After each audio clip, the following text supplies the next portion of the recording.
Hello and welcome to today's video. आज हम discuss करेंगे एक इम्पॉर्टेंट और इंटरेस्टिंग टॉपिक, सर्वे डिज़ाइन। ये टॉपिक बीकॉम और एमकॉम स्टूडेंट्स के लिए बहुत ही हेल्पफुल है, क्योंकि आपको अपनी एग्ज़ाम्स और रिसर्च वर्क में सर्वे और सैम्पलिंग कॉन्सेप्ट पर अच्छे से कमांड होनी चाहिए। इस वीडियो में हम समझेंगे सेंसस और सर्वे मेथड्स और जानेंगे कैसे एक सैम्पल सर्वे डिज़ाइन किया जाता है। In simple words, survey design का मतलब होता है एक ऐसा प्रोसेस जिसमें हम सर्वे कंडक्ट करने की प्लानिंग और स्ट्रक्चर बनाते हैं। सर्वे का एम है डेटा कलेक्ट करना ताकि हम कोई कंक्लूजन ड्रॉ कर सकें। अब सर्वे दो तरीके से किया जाता है, सेंसस और सैम्पल सर्वे। पहले हम समझते हैं सेंसस। जब हम पूरी पॉपुलेशन को सर्वे करते हैं, जिसे हम यूनिवर्स भी कहते हैं, जैसे अगर एक स्कूल के प्रिंसिपल को हर स्टूडेंट की फीडबैक लेनी है तो वो एक सेंसस मेथड यूज कर सकता है। अब हम समझते हैं कि सैम्पल सर्वे क्या होता है। जब हम पूरी पॉपुलेशन का सिर्फ एक छोटा पोर्शन सर्वे करते हैं ताकि टाइम और कॉस्ट दोनों सेम हो सके। फॉर एग्जाम्पल, अगर वही प्रिंसिपल सिर्फ हर क्लास के कुछ स्टूडेंट से फीडबैक ले तो ये सैम्पल सर्वे होगा। सैम्पल सर्वे डिज़ाइन के कुछ मेन स्टेप्स होते हैं, हम हर एक को स्टेप बाय स्टेप समझते हैं। पहला स्टेप है डिफाइनिंग द यूनिवर्स। पहला स्टेप है अपनी यूनिवर्स यानी पॉपुलेशन को डिफाइन करना।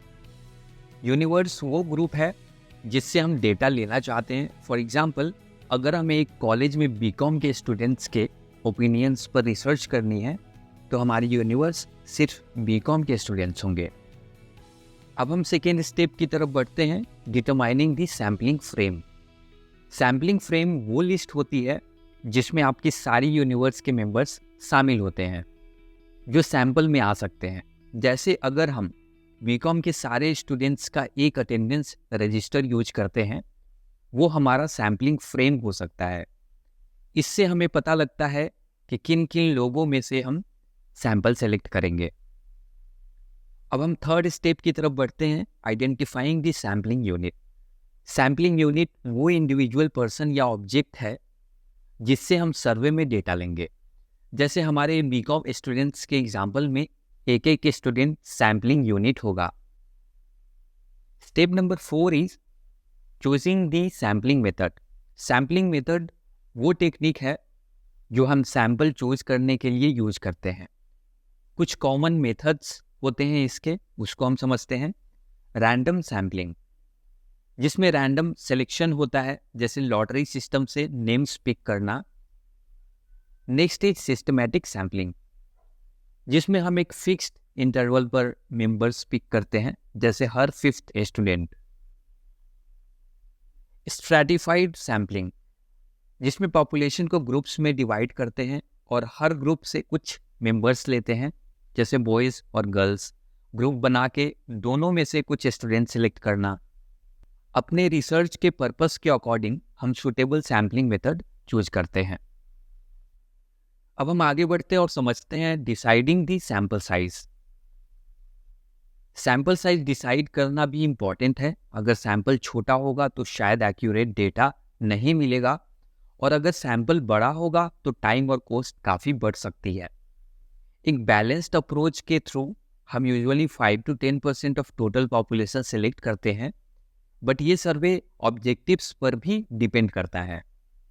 एग्जाम्पल के लिए, अगर एक कॉलेज में 500 बीकॉम स्टूडेंट्स हैं तो हम शायद 50 स्टूडेंट्स का सैंपल लें ताकि हम अच्छे से एनालिसिस कर सकें। सो ये था हमारा basic overview on survey design. हमें पता चल गया है कि सेंसस और सैंपल सर्वे में क्या डिफरेंस होता है और कैसे हम अपने सर्वे डिज़ाइन में एक स्ट्रक्चर्ड अप्रोच फॉलो कर सकते हैं। आपका प्रोजेक्ट या असाइनमेंट और भी अच्छे से बनेगा अगर आप ये स्टेप्स फॉलो करेंगे। प्रैक्टिस और clarity is the key in survey design.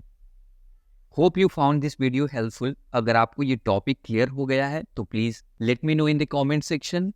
और अगर कुछ टॉपिक्स हैं जो आप समझना चाहते हैं तो हमें कमेंट में बताएं। Thanks for watching and all the best for your studies.